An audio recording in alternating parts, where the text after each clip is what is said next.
सर्व शिवसैनिक बांधवांनो, भगिनींनो आणि मातांनो,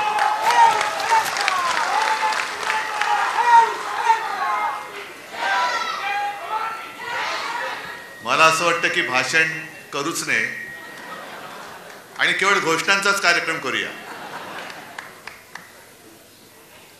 कारण या नुसत्या घोषणा नाही आहेत, तर तो एक द्वेष आहे, उद्वेग आहे, उत्साह आहे, संताप आहे. पण नुसत्या घोषणा देऊन निवडणुका नाही जिंकता येणार. जसं आता हे मिंदे सरकार करतंय, घोषणांचा पाऊस आणि अंमलबजावणीचा दुष्काळ. आपल्याला नुसत्या घोषणा करून नाही चालणार. राजन, तुम्ही सांगितलं, मी दोघांची भाषणं ऐकत होतो आपल्याप्रमाणे. त्याच्या आधीची भाषणं काही मी ऐकू शकलो नाही. राजेजी बोललेत, आणखीन ज्योतिताई तुम्ही बोलल्यात, प्रत्येकाने आपापले विचार मांडले. पण राजन, तुम्ही जे बोललात ते फार महत्वाचं आहे. दुबार मतदार नोंदणी आणि कलेक्टरना सांगून सुद्धा त्यांनी काही केलं नाही. 3 महिने थांबा. मग हे सरकारी कलेक्टर आणि मेंढ्यांचे कलेक्टर माहिती आहेत ना, एक चांडाळ चौकडे आहे म्हणतात. हे सगळे कलेक्टर कुठे पाठवतो ते बघा.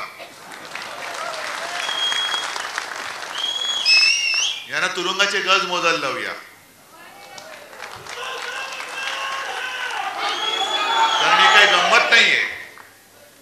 हे ठाणे जे उभं राहिलेलं आहे त्याच्या मागे शिवसेना प्रमुखांचं प्रेम, ठाणेकरांचं शिवसेना प्रमुखांवरचं प्रेम आणि ठाणेकरांची, शिवसैनिकांची मेहनत, अपार मेहनत. ही मेहनत जर झाली नसती तर मेंढ्यांची दाढी उगवलीच नसती. विषय अनेक आहेत आणि संजयनी उत्तम भाषण केलेलं आहे. आता उत्सुकता नमक हराम 2 ची आहे. समोर दिसतोय, पण तो जगाला दाखवायचा आहे. फक्त संजय एकच, ती नागाची उपमा दिली. नागाचा कमी काय अपमान करू इच्छित नाही. तर मांडूळ आहे, गांडूळ नाही, मांडूळ, दुतोंड्या, ज्याला फणाच नाहीये. हे सरपटणारे प्राणी आहेत. फणाला सुद्धा एक स्वाभिमान लागतो. हे मोदींसमोर वळवळणारं मांडूळ आहे. तो उल्लेख केलास ना, दिल्ली समोर लोटांगण घातलं, कारण हे स्वतः सरपट्ट आहे. रोज आपलं घालीन लोटांगण. म्हणजे पॅन्ट तिकडे झालं ती खराब नाही होत, फोन आला कीच खराब होते. जसे असाल तसे या. नशीब पॅन्ट घातलेली असते, ते ताबडतोब जातात. पण या भगव्या सप्ताहाचा समारोप होतोय आणि या भगव्या सप्ताहाचं मूळ, त्याचं कारण हे दुबार मतदार नोंदणी, आपले मतदार नोंदणी, यादी वाचन हे करण्यासाठीच होतं. आणि हे तुम्ही सगळ्यांनी केलं असेल असं मला वाटतं. केले? सगळे विधानसभा मतदारसंघ या जेवढे लोकसभेत येत आहेत तेवढ्या सगळ्यांमध्ये आपले गटप्रमुख आहेत. आवाज नाही आला? हा खरा आवाज आहे की खोटा आवाज आहे? मी बोललोय म्हणून हो नका बोलू. यंत्रणा घट्ट आहे, कारण गेल्याच वेळेला त्यांनी लबाडी करूनही जिंकलेले आहेत. खरं म्हणजे ठाणेकरांचं मी कौतुक करायला आलेलो आहे. कारण सगळं काही पळवलं, जोर जबरदस्ती, पैशाचं वाटप, एवढं करून सुद्धा 5.25 लाख ठाणेकर आपल्या सोबत निष्ठेने आणि प्रेमाने उभे राहिले. 5.25 लाख. बाजूला आपली वैशालीताई बसलेली आहे, साधी महिला कार्यकर्ती. समोर मिंद्याचं कार्ट, स्वतः मिंदे. तरी सुद्धा या माझ्या कार्यकर्त्या महिलेचा पराभव करायला विश्वगुरूंना आणावं लागलं. ह्या आपला विजय. जवळपास 4.25-4.5 लाख मतं कल्याणकरांनी दिली. हाच सर आपला विजय. कारण आपल्याला लांडी लबाडी करून काही नकोय. जे काय ते हक्काचं पाहिजे, प्रेमाचं पाहिजे.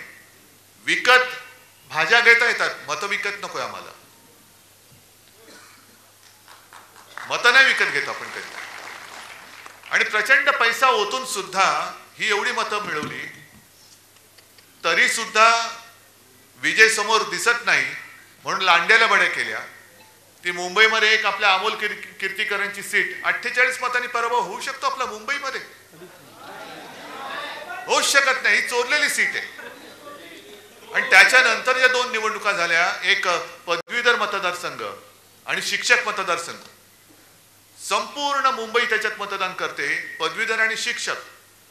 म्हणजे असं काही नाही की जो काही पदवीधर नाही तो काही समजदार नाही, पण जो सुशिक्षित आहे आणि मुळामध्ये शिक्षक जे पुढची पिढी घडवत असतात, आजपर्यंत कधी मतदान झालं नाही एवढं मतदान पदवीधरच्या मतदानामध्ये झालं, मतदारसंघात झालं. आणि प्रचंड मताधिक्याने आपला शिवसेनेचा भगवा हाती घेतलेला उमेदवार त्यांनी निवडून दिला. शिक्षक सुद्धा प्रथम आपण निवडून दिला मुंबईकरांनी. मग मुंबई ठाणे सगळे एकच आहे. कोकण माझंच आहे. कोकण माझंच आहे. कोकणामध्ये पराभव होऊ शकतो आपला. पण हे सगळे जे काहींचे चाळे चालले, हे अब्दालीचे चाळे आहेत. आपल्यामध्ये फूट पाडायचं. मी का अब्दाली बोललो? रागाने द्वेषाने नाही नुसता बोललो. अहमद शहा, अहमदाबाद शहा नाही, अहमद शहा. नाही तर कोणतरी म्हणेल अहमदाबाद शहा. तसं नाही. सगळ्या गुजराती लोकांबद्दल माझा राग नाही, पण जे माझ्या महाराष्ट्राला लुटतायत त्या दरोडेखोरांवरती राग आहेच. आणि त्यांना गाडायचं म्हणजे गाडायचंच, कोणत्याही परिस्थितीत गाडायचं. मी काय लेना ना देना. आता परत 16 तारखेला येत आहेत. म्हणजे असं इतिहासात म्हटलंय की छत्रपती शिवाजी महाराजांनंतर सुद्धा जो औरंगजेब महाराष्ट्रावरती चालून आला, त्यांच्या घोड्यांना सुद्धा, सैन्याच्या घोड्यांना सुद्धा पाणी पिताना पाण्यामध्ये संताजी दादाजी दिसायचे. तसे या अब्दालीच्या खेचरांना पाण्यामध्ये उद्धव ठाकरे दिसतो. ही खेचर आहेत. पण तुम्ही अजून महाराष्ट्राचं पाणी जोखलेलं नाही. महाराष्ट्राने अजून तुम्हाला पूर्ण पाणी पाजलेलं नाही. हा सामना आता होऊ द्या. महाराष्ट्राचं पाणी काय असतं ते तुम्हाला दाखवून देईल शिवसेना. काय पाणी असतं. पण एक लक्षात घ्या की काही गोष्टी आपण सोडून देतो. आता ही चांगली, खरं म्हणजे जाहीर सभाच मला ठाण्यामध्ये परत घ्यायची. मी पुन्हा येणारच आहे. पण पावसाळा सुरू झालाय, जाहीर सभांचा हे काही दिवस नाही. मग कार्यकर्त्यांच्या गाठी भेटी मी सुरू केल्यात. जसं आता हॉलमध्ये करतोय. 4 दिवसापूर्वी पुण्याला झाला. पुण्याचा हॉल जरा मोठा आहे. एक 5-10 हजार लोक तिकडे वरती आणि खाली अशी बसली होती. पण सभा मोठी झाली, शोभायात्रा मोठ्या झाल्या नाही. मी अजूनही सांगतो, वेळ गेलेली नाही. वेळ आहे. जवळपास 2-3 महिने आपल्या हातात आहेत. मतदार यादी हातामध्ये घेऊन प्रत्येक घरात, जसं गटप्रमुखाचं काम काय, माझ्याकडे किती मतदार आहेत माझ्या यादीमध्ये? 800 ते 1200 ही सरासरी मतदारांची संख्या असते, बरोबर ना? मग मतदार नोंदणी केल्यानंतर माझ्या ह्या माता भगिनी आहेत, तुम्ही सगळे शिवसैनिक आहात. प्रत्येक गटप्रमुखाचं काम असं की खिशात मतदार यादी घेऊन चेक करणं. जे राजन तुम्ही सांगताय ना दुबार मतदार नोंदणी, ही मतदार नोंदणी एका मतदान क्षेत्रामध्ये, मतदार क्षेत्रात हे 2दा मतदान नाही करू शकत. लोकसभेचं मोठं आहे, त्याच्यामुळे लोकसभेत कदाचित शक्य आहे. पण विधानसभेला बाजूबाजूच्या विधानसभा मतदारसंघामध्ये हे दुबार मतदान करू शकतात. जर प्रत्येक गटप्रमुखांनी आपल्या यादीपुरताच मतदारसंघ आहे माझा. ठाण्याचा मतदारसंघ शहराचा किती आहे? असेल 5 लाख. पण माझ्याकडे जबाबदारी या 1200 मतदारांची आहे. म्हणजे 1200 मतदार खरे आहेत की खोटे आहेत? आणखीन कोण नवीन घुसलेत का? जे जुने होते ते बरोबर जागेवर आहेत का? आणि मतदानाच्या दिवशी सुद्धा मतदान केंद्रापर्यंत त्यांना नेण्याची जबाबदारी ही आपण जर का घेतली आणि त्यांना मतदान केंद्रापर्यंत नेलं तर मला असं वाटतं किती पैसा होतो द्या, किती योजना होतो द्या, आपला विजय झाल्याशिवाय राहणार नाही. फक्त त्याच्यात तुम्ही गफलत करू नका. हे थोडंसं तुम्हाला मी वेगळं सांगतोय, कारण संजयनी चांगलं जे काय सांगायचं सांगितलंय. पण संघटनात्मक जे काम आहे म्हणून तर त्याला संघटना म्हणतात. नुसता काहीतरी जमाव आला तर फटाके फोडेल, नाही तर हिंसाचार करेल, पण तसा जमाव नकोय मला. मला संघटनात्मक काम करणारे माझे सैनिक जे आहेत हे माझं सैन्य आहे. म्हणून मध्ये मी जे बोललो ना मुनगट्टीवारना, की अरे तुम्ही माझा पक्ष चोरलात, सगळं चिन्ह चोरलं, सगळं चोरलं, तेही कमी पडतंय म्हणून तुम्ही लंडनला जाऊन वाघनखं घेऊन आलात. पण आता वाघनखं आणि मुनगट्टीवार काहीच जुळत नाही, काहीच जुळत नाही. पण ही वाघनखं तुम्ही जी म्युझियम मध्ये ठेवलेत ती कदाचित एक प्रतीक म्हणून ठीक आहे. त्याच वाघनखाने अफजल खानाचा कोथळा काढला असेल किंवा नसेल ह्याचा काही पुरावा नाही असं त्या म्युझियमनी सुद्धा म्हटलेलं आहे. पण महाराज शिवकालीन ते हत्यार आहे, छत्रपती शिवाजी महाराजांनी ते वापरलं होतं म्हणून त्या वाघनखांबद्दल आम्हाला आदर आहेच. पण आत्ताच्या काळातली वाघनखं ही आहेत जे माझे सैनिक आहेत, ही वाघनखं आहे. आणि म्हणून मी अब्दालीला घाबरत नाही, येऊच दे. ज्या ज्या वेळेला महाराष्ट्रावरती संकट आलं तेव्हा जे महाराष्ट्राने एक तेज दाखवलं ते तेज पुन्हा दाखवण्याची वेळ आलेली आहे. आता सुद्धा यांच्या ज्या काही योजना आहेत 1500 रुपये देत आहेत. अहो 15 लाख देणार होतो तुम्ही, 15 लाखाचे 1500 का झाले? प्रत्येकाच्या खात्यामध्ये भाई और बहनों, जो विदेश में पैसा पड़ा है ना तो सगळा आणला तर तुमच्या खात्यामध्ये 15-15 लाख रुपये असेच येतील. मग त्या 15 लाखाचे 1500 का केलेत? वरची शून्य कोणाच्या खिशात गेली? मिंढ्याच्या. कारण जाऊ तिथे खाऊ हा यांचा धंदा आहे. आज सुद्धा ठाण्यामध्ये ती जी एक योजना आणतात क्लस्टर, चांगली योजना, चांगली आहे. त्या घरांना तिथल्या लोकांना घरं मिळाली पाहिजे. पण टांगावा काय करायचा, देखावा काय करायचा की सरकारी योजना आहेत, कंपनी सरकारची आहे, महाप्रीत. पण यांची महाप्रीत यांच्या लाडक्या कॉन्ट्रॅक्टरवरती आहे, लोकांवरती नाहीये. ही जी प्रीती आहे त्यांची म्हणजे प्रेम आहे ते कॉन्ट्रॅक्टरसाठी. आणि कॉन्ट्रॅक्टरना ठरवून हे त्यांचे धंदे अनेक वर्ष चाललेले आहेत. जे कॉन्ट्रॅक्टर ठरवणार त्यांनीच टेंडर भरायचं. आता सुद्धा तुम्ही महापालिकेत जाऊन विचारा, ठरलेल्या कॉन्ट्रॅक्टरनाच कामं दिली जातात, दुसऱ्या कोणालाही काम दारामध्ये सुद्धा उभं केलं जात नाही. ही ठाण्याची परिस्थिती आहे. आणि ठाण्याची परिस्थिती महापालिकेची एवढी वाईट झालेली आहे. इथे काही माझे नगरसेवक सुद्धा असतील किंवा ज्यांना महापालिका कळते तेही आहेत. राजनजी तुम्ही सुद्धा आहात, हे राजन इथले राजन आमचे तुम्ही पण आहात, सगळेच महापालिकेत मधली लोक आहेत. ठाणे महापालिकेला कर्जाचे डोहाळे लागलेत, कर्जबाजारी होते. कोणी केली कर्जबाजारी? कुठे गेले पैसे? संपूर्ण जिल्ह्यामध्ये रस्त्यांवरती खड्डे, राज्यभर खड्डे, खड्डेच खड्डे. म्हणजे सगळीकडे खड्डे पाडून वरती आमच्यावरती बोट दाखवले जात आहेत. ह्यानी घोटाळा केला, ह्यानी घोटाळा केला. अरे 3 महिने थांबा. तुमची सगळी जी काही मित्र परिवार आहे, होय मित्र परिवार आहे, तो आम्ही उघडा केल्याशिवाय राहणार नाही. हे आज त्यांना मी इशारा देतोय. तुम्ही करा.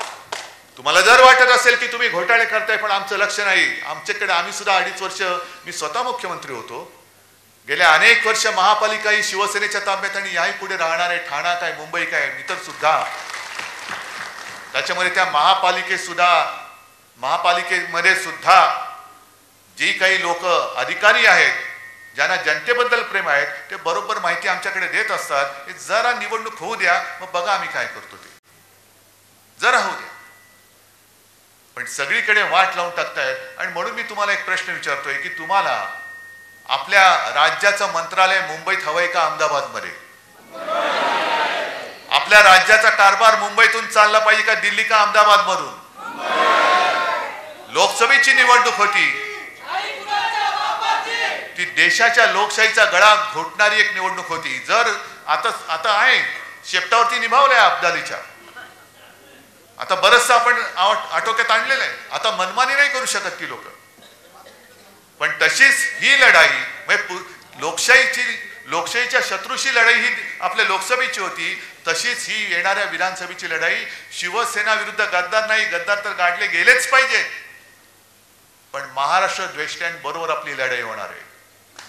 महाराष्ट्र द्वेष्टे जे माझ्या महाराष्ट्राला फिकेला लावू पाहत आहेत.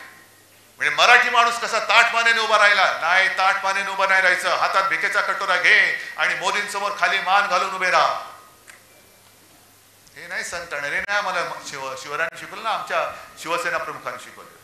हे बाळासाहेबांचे विचार असूच शकत नाही. महाराष्ट्राची वाताहत झाली तरी चालेल, पण तिकडे दिल्लीमध्ये जाऊन लोटांगण घाल हे बाळासाहेबांचे विचार नाहीत आणि या विचारांचे जे कोणी तोते असतील या तोत्यांची वळवळ ही या निवडणुकीत आपल्याला पूर्ण थांबवावीच लागेल, पूर्ण थांबवावी लागेल. हे जे काय यांचं सगळं चाललेलं आहे, सगळं जे येते ते गुजरात. आज सुद्धा मी ऐकतोय, अजून ते मला कन्फर्म करायचं, आणखीन एक मोठा प्रकल्प हा गुजरातमध्ये गेलाय. म्हणजे आम्हाला तुम्ही भीक देताय, माता भगिनींना 1500 रुपये भीक देताय तुम्ही आम्हाला. मुलाबाळांनी काय करायचं? आम्हाला हक्काचं पाहिजे. शेतकरी सुद्धा त्याच्या हक्काचं मागतोय, भीक नाही मागत. मी सुद्धा ग्रामीण भागात फिरतो, तुम्ही सुद्धा ग्रामीण भागात फिरत असाल, जा शेतकऱ्याला विचार, तुला घर बसल्या फुकटचे पैसे पाहिजेत तर तुला तुझ्या कष्टाचे पाहिजेत? शेतकरी सांगेल मी स्वाभिमानी आहे, मला कष्टाचा पैसा पाहिजे, त्याच्या पलीकडे मला एक सुद्धा भिकेचा पैसा नाही. म्हणजे आमचे हक्क मारून टाकायचे, स्वाभिमान मारून टाकायचा आणि कोपराला मूळ लावायचा. ज्या वेळेला एका पाठोपाठ एक प्रकल्प गुजरातमध्ये चालले होते तेव्हा हेच मिंदे बोलले होते, काळजी करू नका, मोदीजी बोलले ह्याच्यावर मोठा प्रकल्प तुम्हाला देतो. किती मोठा प्रकल्प दिला? आला एक सुद्धा प्रकल्प नाही. अजून सुद्धा शेतकरी आत्महत्या करतच आहेत, बेकारांचे लोंढे फिरतातच आहेत. आणि जी लाडकी बहीण योजना काढले, मी एका म्हणजे संभाजीनगर मध्येच एका शेतात उतरलो, शेतकरी आले सगळे, दादा तुम्ही आमच्यासाठी देव आहात. म्हटलं जाऊ रे बाबा, मी देव बिव नाही, मी तुमच्यासारखाच आहे ना, तुम्ही आमचं कर्ज माफ केलं. म्हटलं ठीक आहे, आशीर्वाद असू द्या. मग तिकडे काही महिला शेतात काम करत होत्या. म्हटलं काय ताई खुश आहात ना? ती काम करत होती बिचारी. तुला का? म्हटलं नाही 1500 रुपये मिळत आहेत. तुला काय 1500 घर चालतंय वय? 1500 काय होते? बाजूला तिचा छोटा पोरगा होता, 1500 रुपयात मला म्हणाली काय याच्या शाळेची सोय होते? म्हटलं कुठल्या शाळेत जातोय? तुला ऍडमिशन घ्यायला पैसे नाही येत, 1500 रुपये घेऊन करू काय? कोणाच्या उरावर घालू? पण एक समाधान मला वाटलं की माझ्यासोबत सगळे अंबादास दानवे आणि संभाजीनगरचे कार्यकर्ते होते. त्यांच्या मुलाला एका शाळेत ऍडमिशन मिळवून दिली, त्याच्या शिक्षणाची सोय केली, ह्याचं मला समाधान आहे. पण अशी कितीतरी मुलं राज्यभर आहेत. काय 1500 रुपयाने काय होणार आहे? वह्या पुस्तक येणार आहे? ज्या पुस्तकावरती सुद्धा जीएसटी लावलाय, शिक्षणावरती जीएसटी आहे. आता तर कर म्हणजे आयुर्विम्यावरती जीएसटी, म्हणजे विम्याची जाहिरात आहे ना, जिंदगी के साथ भी जिंदगी के बाद भी, म्हणजे जिंदगी के बाद भी जीएसटी. कशासाठी भरायचा? कोणाच्या खिशात जाणार?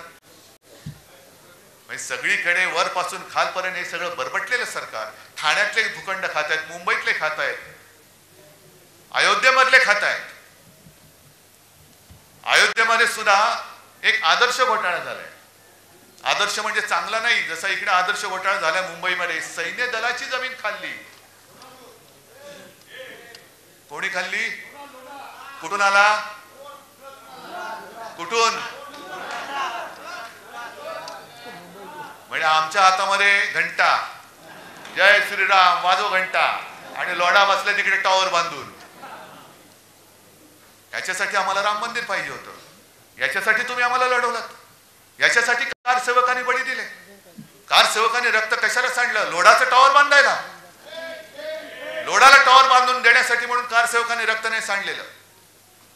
तुम्ही जे गारूड टाकलं होतं, वातावरण केलं होतं, राम मंदिर, मंदिर वही बनाएंगे, मंदिर वही बनाएंगे, बनलं मंदिर.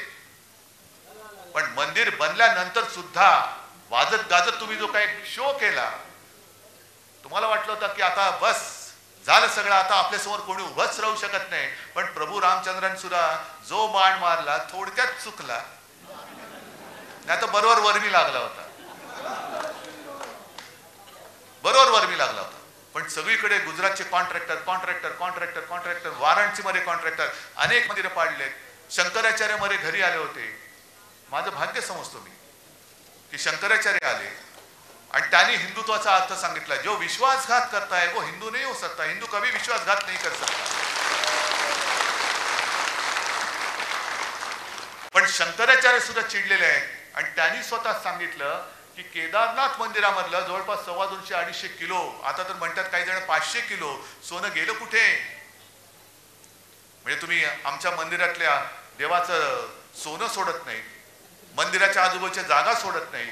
तिकडे सुद्धा वाराणसीमध्ये अनेक मंदिरं पाडली, अनेक पुराणकालीन मूर्त्या, प्राचीन मूर्त्या या त्या डेबरीच्या ढिगाखाली कुठे गेल्या हेच कळत नाही. मूर्त्या सुद्धा कापल्या. हे तुमचं हिंदुत्व आणि तुम्ही आमच्या अंगावर येता. सगळं भ्रष्टाचाराने बरबटलेली माणसं त्या अयोध्येमधली जमीन लोढा खातोय, रामदेव बाबा खातोय, सगळे खात आहे आणि आम्ही आपलं जय श्रीराम जय श्रीराम आणि हे विचारण्यात केम छो. मला एका गोष्टीचा अभिमान आहे. मी तेव्हा म्हटलं होतं आम्हाला प्रभू श्रीराम पाहिजे, पण मला भाजप मुक्त राम पाहिजे. तो भाजप मुक्त राम अयोध्येवासियांनी करून दाखवला. भाजप मुक्त राम. आपण काळाराम मंदिरात गेलो होतो, हे अयोध्येमध्ये गेले, पण हाच रामाचा एक जो रामाने जो निर्णय दिलाय की हे जो नाही कामाचा तो नाही रामाचा. हे या बिनकामची लोक आहेत. मी उलट म्हणतो जो नाही कामाचा तो नाही रामाचा. पण जाऊ तिथे खाऊ हे यालाच म्हणतात. ही सगळी यांची जी काय पाप आहेत ताडाला गेलो तर अरबियन नाईट सारखे एक एक रात्री किती म्हणजे ह्यांच्या रात्री वेगळ्या, पण यांनी केलेली पाप सांगण्यासाठी जितके दिवस लागतील ते कमी पडतील. आणि म्हणूनच यांची पाप जी आहे ती आता येत्या काही दिवसात उघडी करावीच लागतील. झाल्यात सगळ्या पक्षांनी यात्रा सुरू केल्यात. द्या पाठवून द्या ना सगळ्यांना तीर्थयात्रेला पाठवून द्या. हे मिंदे चालले यात्रेला जा बाबा, तू पण जा. आणखीन कोण चालले, कोण गुलाबी जॅकेट घालते, कोण केशरी जॅकेट घालते, सगळे रंगपंचमी करा, पण जा तिकडे जा. आपण जे काय काम केले, अजूनही मी काल सुद्धा दिल्लीत गेल्यानंतर तिथे सुद्धा लोक भेटली. कुठेही जातो तिथे लोक भेटतात आणि सर्व जातपात धर्माचे आहेत ना. मुसलमान सुद्धा आमच्या सोबत आलेले आहेत, बौद्ध लोक सुद्धा आलेत, सगळेच आलेत, पारसी आलेत, ख्रिश्चन्स आलेत. आणि सगळ्यांचं म्हणणं एकच, उद्धव जी आपने जो कोरोना समय में काम किया हम बोल नहीं सकते.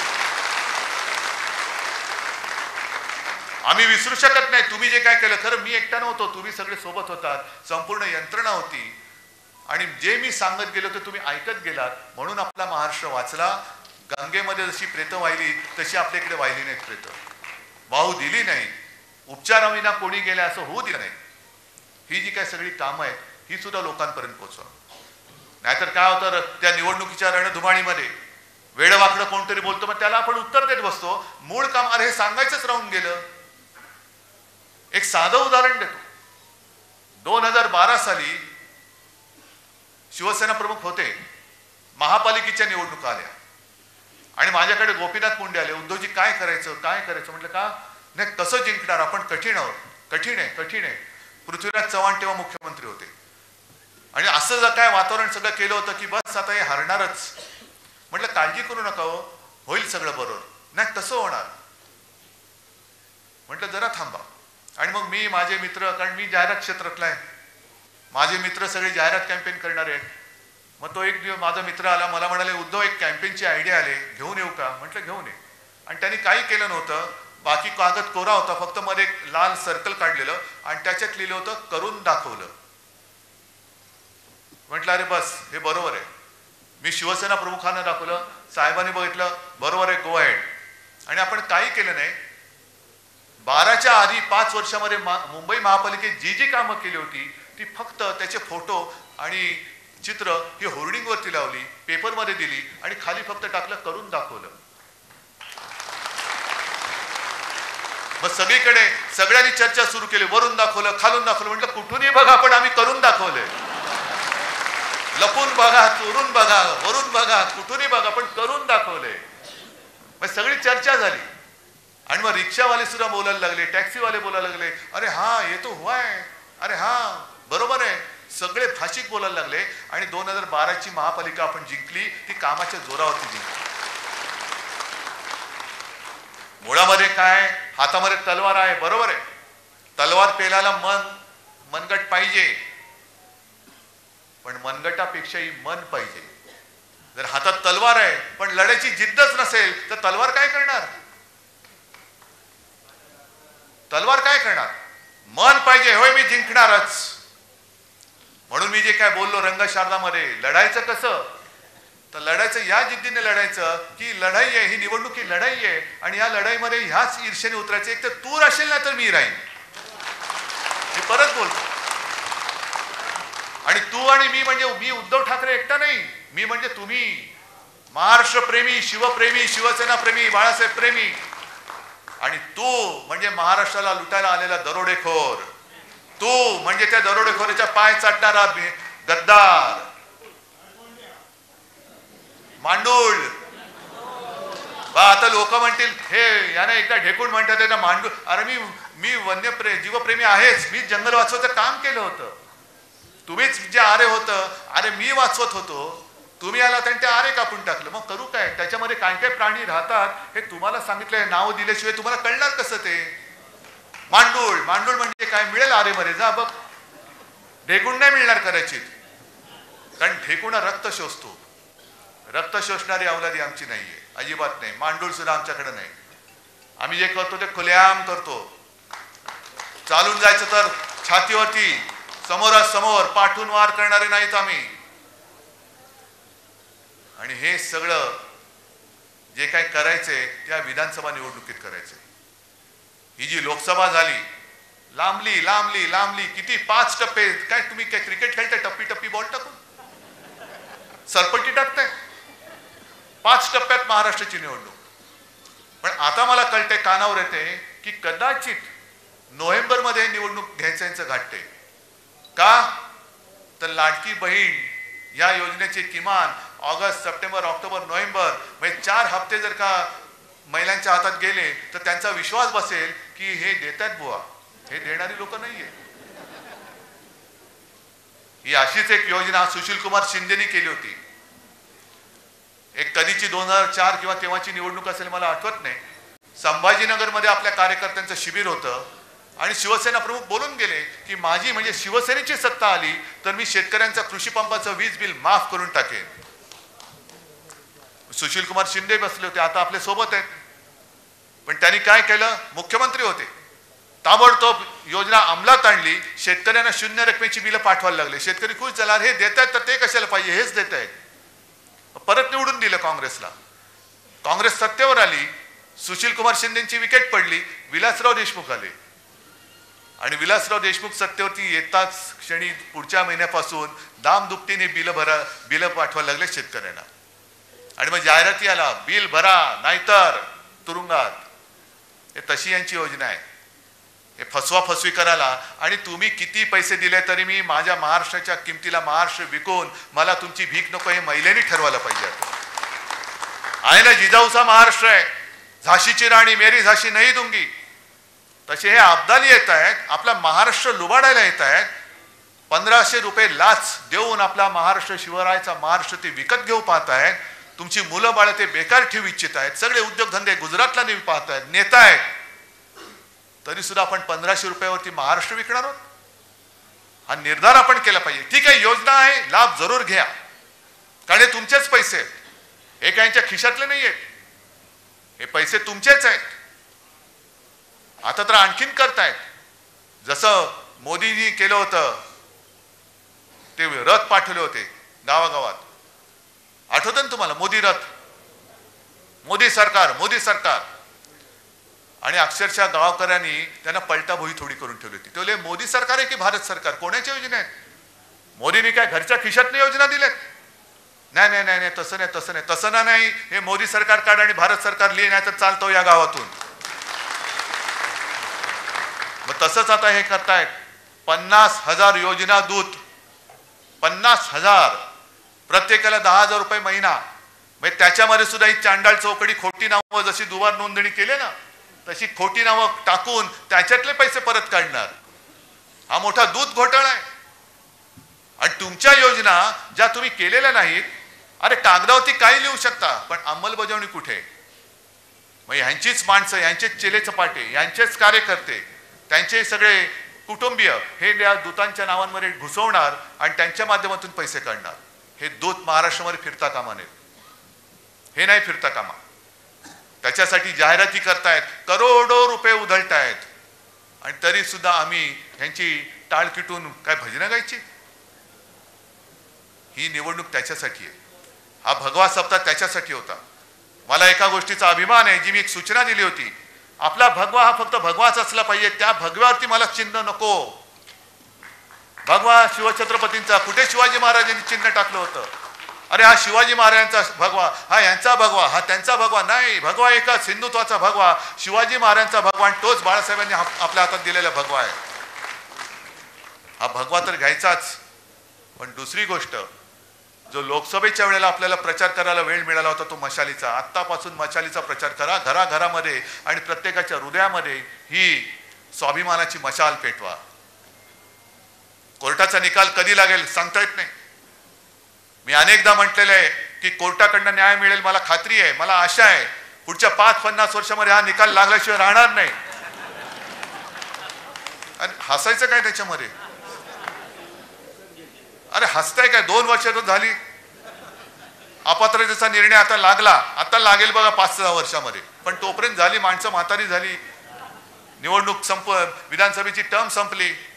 तसंच माझ्या नाव आणि चिन्हाचा लागेल निकाल, पुढच्या 5-50 वर्षात, 100 वर्षात लागेल. पण तोपर्यंत आपली जी मशाल आहे ती मशाल हीच लोकशाही गाडणाऱ्या लोकांचं बूट जाळण्यासाठी मशाल आहे. लोकशाहीची हत्या समोर होते तरी सुद्धा डोळ्याला पट्टी लावून बसणारी जी माणसं आहेत त्यांना जरा तो लोकशाहीचा चटका काय असतो ते दाखवणारी ही मशाल आहे. त्याच्यामुळे शाखांच्या बोर्डवर असेल, अगदी भिंतीवरती असेल, सगळीकडे आता धनुष्यबाण नाही, मशाल आणि मशाल. अजूनही मला जी माणसं सांगतात की अरे उद्धवजी आम्ही तुम्हाला मत द्यायचं म्हणून गेलो, मत दिलं, नंतर कळलं आम्ही चुकून धनुष्यबाणाला मत दिलं. हे आहे, हे नातं आहे, हे नातं आहेच किंवा होतं. पण आज चोराने आपलं धनुष्यबाण चोरलंय, चोर धनुष्यबाण घेऊन आलेला आहे, त्याला मशालीची धक काय ती आपल्याला दाखवायची. आणि म्हणून म्हणजे मी आणि म्हणून म्हणतो, आणि म्हणून असं कुंठून नाही बोलत, असं कणणं कुंठणं मला येत नाही. आपण सरळ बोलतो आणि म्हणून ये जो है वो जो मशाल जो है वो मशाल जो है वो धनुष्यबाण जो है वो ऐसा नाही बोलायचं, सरळ बोलणार आहे. पहिले सुपारी थूक तोंडातली. ये जो है जो काय है जो आणि म्हणून हे या एक काहीतरी पोट साफ करायचं द्या औषध, यांचं कणणं तरी साफ होईल. ते औषध या निवडणुकीत त्यांना द्यायचंय. आणि मला माहिती आहे हे तुम्ही औषध द्यायला सगळे हुशार आहात, देणार ना औषध. या वेळेला जो एक निसट्टा आपला पराभव झाला, या वेळेला मला ठणठणीत विजय पाहिजे. आणि या ठणठणीत विजयाची जबाबदारी मी तुमच्यावरती सोपवतो आणि तूर्त रजा घेतो. जय हिंद, जय महाराष्ट्र.